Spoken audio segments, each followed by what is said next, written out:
premise 16. I always thought I was just going through a rough patch, trying to start over after some setbacks. That's why I moved into this cheap apartment. The place was small and the building was clearly run down, but for me it was perfect. I was more concerned about finances than the place's appearance. At first, everything was fine, no issues. But as the days went by, something began to bother me. It was a sound, faint and scratchy, coming from the walls, but it wasn't just any sound. It appeared mainly at night when the house was silent, and it almost felt like someone was trying to communicate through the wood. At first, I tried to ignore it, as anyone would, convincing myself it could just be the old building or maybe the furniture creaking. But as the days passed, the scratching grew louder. I started to realize it wasn't coming from the walls as I had thought, but from the floor. The sound seemed to come from the apartment below mine, but that didn't make sense. I remember one night when I was awake, the noise growing louder, clearer, and unbearable. I got out of bed and pressed my ear to the floor, trying to hear better. But instead of fading, the scratching seemed closer, like it was coming from inside my own apartment. That night, I stood frozen, trying to make sense of it all. The sound seemed to be coming from beneath my floor, but the apartment below was empty. I had checked before moving in. Suddenly, the scratching grew louder, as if something was trying to break through the floor, or someone was trying to get out from underneath me. I didn't know what to think anymore. The feeling of being watched, of being observed, caught me off guard. I started to believe my mind was playing tricks on me, but deep down, I knew this wasn't normal. I decided to investigate. The next morning I went to the building manager, who, of course, didn't take me seriously. He said the building was old and noises were normal, but that I should relax. But I wasn't relaxed anymore. I started paying attention to every little detail. The scratching became more frequent, like something or someone was trying to communicate or move through my floor. I began questioning my own sanity. I became paranoid, wondering if someone was secretly living below me or if it was something supernatural beyond my understanding. I no longer knew what was real and what was just in my head. The following night, I decided I couldn't wait any longer. I needed to know what was happening. I grabbed a flashlight and went down the hallway to check the floor below, as if conducting an investigation, even though I knew how irrational it was. The building was utterly silent, and when I reached the door of the apartment below, I stood there for a few minutes listening. Nothing. But then suddenly, that noise began again. The scratching, louder than ever. It was as if it was coming from directly beneath me, but the sound was clearly emanating from within the empty apartment. I convinced myself I had to get inside. I was so unhinged, so determined to figure this out that I knocked on the door without really thinking about what I was doing. No answer. I couldn't just leave it at that. I used a spare key the manager had given me and opened the door. The place was completely empty, but the smell, it was different, like the air was thick and heavy. I turned on the flashlight and started looking around for something. Anything that could explain the noises. That's when I looked down at the floor and saw exactly what I had been hearing. A series of deep scratches on the wooden planks, exactly like the ones I've been hearing from below. But now they were visible, and with that, something inside me broke. I stood there in shock, unable to process what I was seeing. My eyes were locked on those scratches and panic started to set in. My throat felt dry and my entire body turned cold. Those marks weren't normal. They looked like they had been made by something or someone with immense force, something far beyond what a person could do. I tried to rationalize it. Maybe it was some animal or rodent or something, but it didn't make sense. The sound was coming from beneath my floor, not from inside the apartment below, and that wasn't normal. I backed away, still pointing the flashlight at the floor, when something made me freeze. The flashlight flickered, and for a moment, everything went completely dark. Fear paralyzed me. I knew something was there, something was watching me. I can't explain how, but I could feel it. When the flashlight finally came back on, the silence in the air was suffocating. I moved toward the corner of the room and looked at the wall. At that moment, I noticed something even stranger. The marks on the floor weren't isolated. They extended along the wall as if they had been dragging themselves up, as if something had tried to come out or go in through the wall. That thought sent a shiver down my spine. My heart began pounding faster, and I knew something was happening. But the overwhelming sense of losing my sanity took over. I no longer knew what was real. I no longer knew if everything I was experiencing was truly happening, or if my mind was simply trying to find logic in the inexplicable. I began doubting myself, doubting my own sanity. I spent that night wide awake, clutching the flashlight, listening to the creaks and scratches. I could no longer tell if they were coming from the walls, the floor, or somewhere beyond my apartment. The feeling of being watched never went away. It only grew stronger. I tried convincing myself it was all in my head, but how could I explain the sound of something, or someone, moving beneath my apartment in the dead of night? I could no longer distinguish the boundaries between what was real and what was just my paranoia taking over.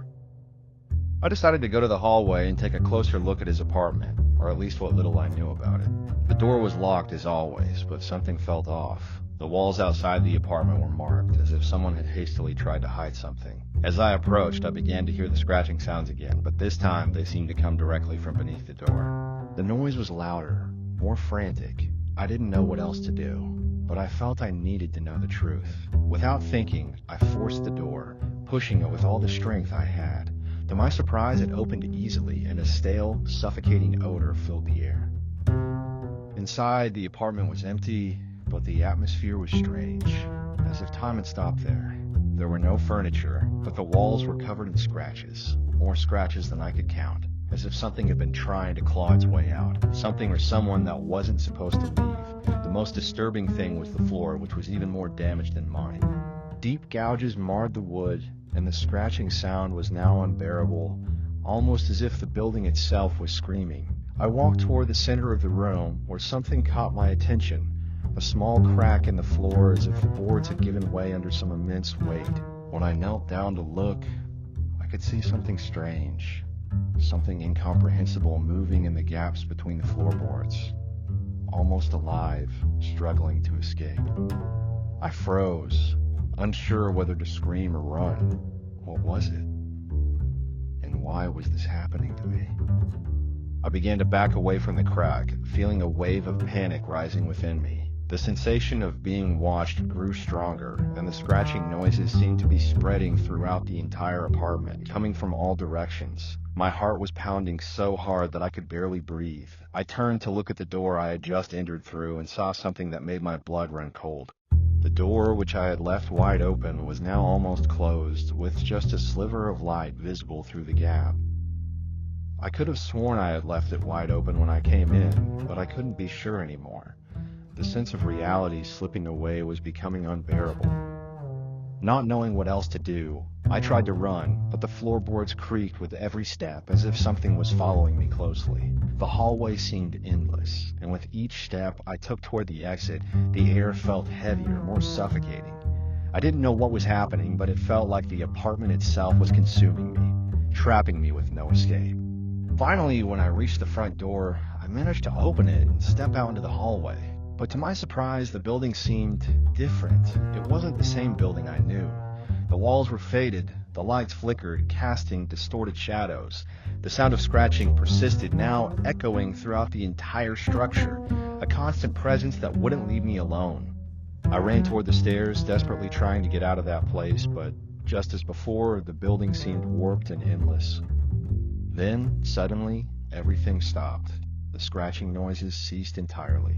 The air stilled, and for a moment, there was silence. I turned back to look at the apartment I had just fled, and everything appeared normal.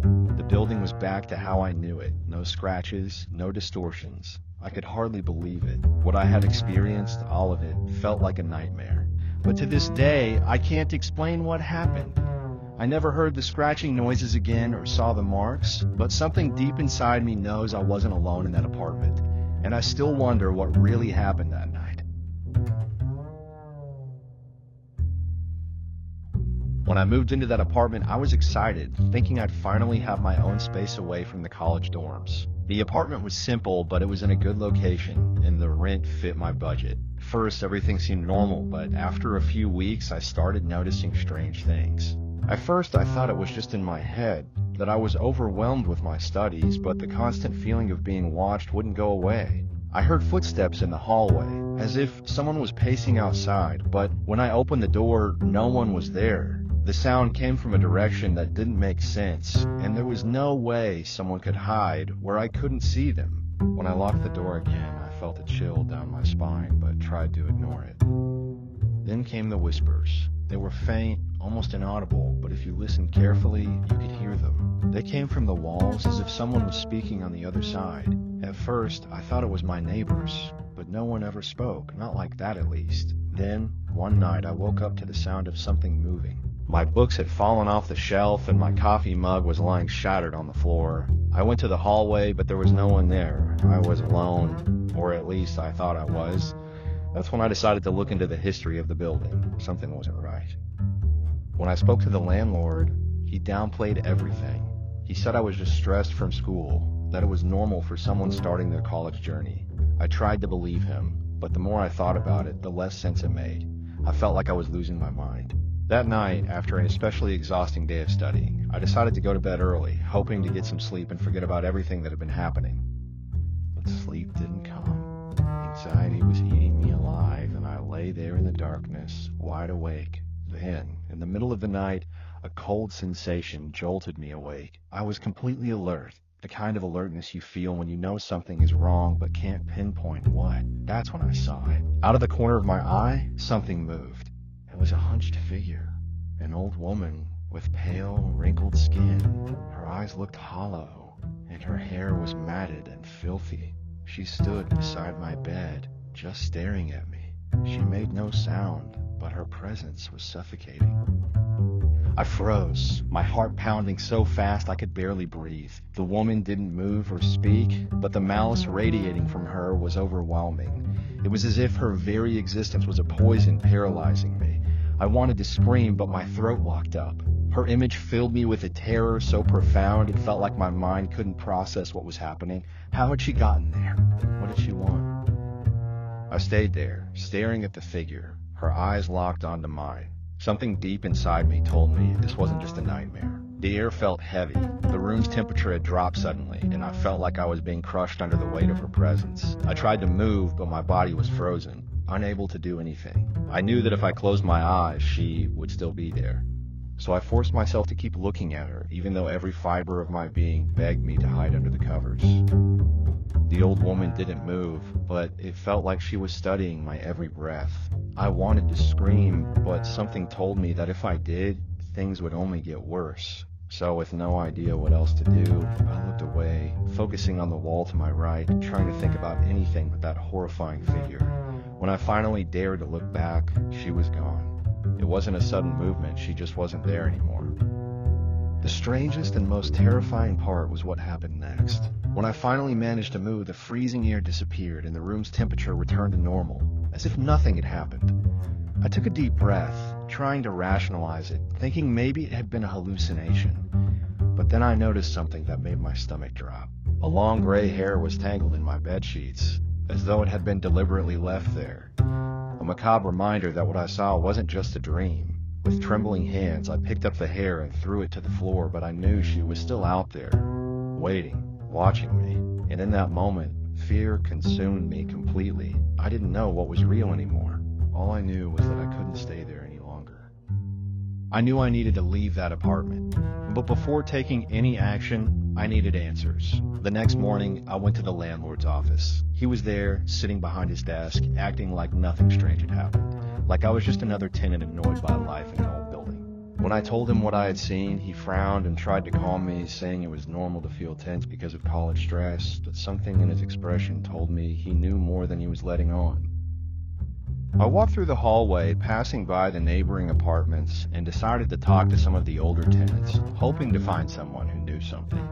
An elderly woman who lived next door invited me in for tea. She seemed kind, but her eyes carried a deep sadness. After some time, she began to speak.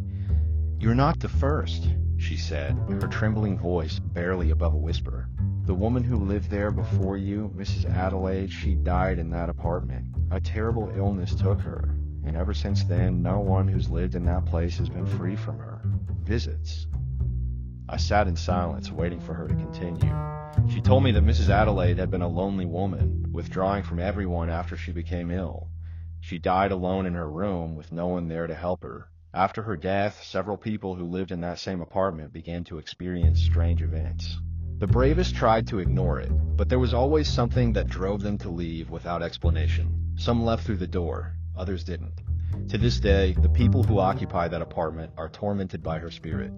She's a constant presence, but not a physical one. She watches, she touches, she whispers, and little by little, she drives the inhabitants mad. I listened to every word, but the sense of horror was indescribable. I could never have imagined that what I was experiencing had such a dark history. The old woman looked at me with pity, as if she understood exactly what I was feeling. "I think you're just another on the list," she said softly, as though afraid someone else might overhear. A deep chill ran down my spine. Her words haunted me in a way I couldn't explain. The feeling of being watched by something or someone I couldn't see was unbearable. I didn't want to stay there any longer. Whatever it was, I simply couldn't. It felt as though I was being consumed by the apartment, by the presence lingering within it. What terrified me most was that I couldn't clearly see what it was. I could only feel it, hear it, sense it. At that moment, I made a decision. Without thinking twice, I stood up and thanked the old woman for the tea, but I couldn't focus on anything else. I needed to leave. I needed to leave now. I rushed back to the apartment, grabbed my things, and with my heart racing, began packing my bags. I didn't care about the cost or what I would have to do to find another place to live. Nothing else mattered except getting out of that building as quickly as possible. By late afternoon, still consumed by fear, I closed the door to my apartment for the last time. I looked back one final time, but saw nothing. The building looked normal again, but I knew what was hidden in the shadows. No matter what the landlord or anyone else said, I wouldn't stay to be tormented. I left that place with a sense of relief, but also with a heaviness in my chest, because I knew I would never forget it. The spirit of Mrs. Adelaide, or whatever it was, would haunt me for a long time, but at least not in that apartment. I left behind the place where evil lingered, but I wasn't sure how far I could truly escape it.